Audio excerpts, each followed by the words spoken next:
An Erie man died last night after his moped was rear-ended on the interstate. Yeah, troopers say 61-year-old Thomas Wesley was riding a moped on I-79 near Interchange Road, going just about 20 miles an hour. There were no hazard lights on when he was hit from behind by an SUV.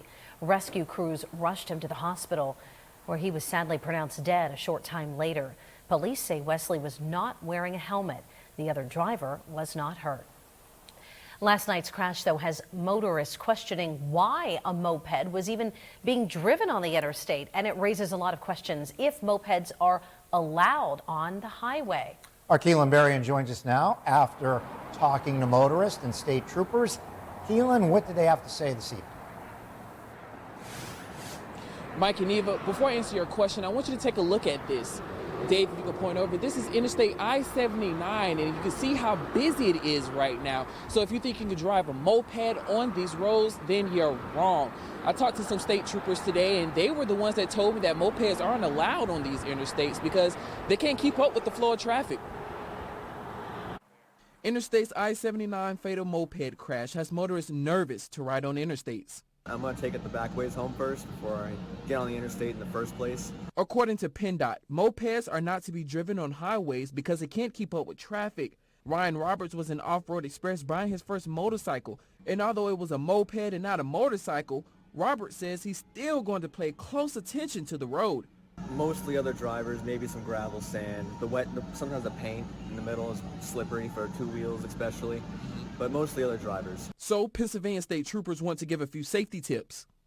The biggest thing would be visibility. You want to make sure that you're visible to other drivers. If you're not on a bike, maybe look twice before you pull out. Another thing they could do is wear some type of reflective clothing. That's not the law. It's just an extra way to be visible to other motorists out on the road. And Mark Alex, owner of Alex Power Sports, agrees. I'm almost wondering if there was something behind that, you know, to motivate. I'm sorry, you do not take a vehicle that can run 20 or 30 miles an hour and put that vehicle in car traffic. He rides a moped occasionally and says there's one word to keep him cautious on the road.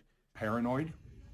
If you're actually operating your motorcycle or scooter as though you're paranoid that something's going to happen, you'll be okay.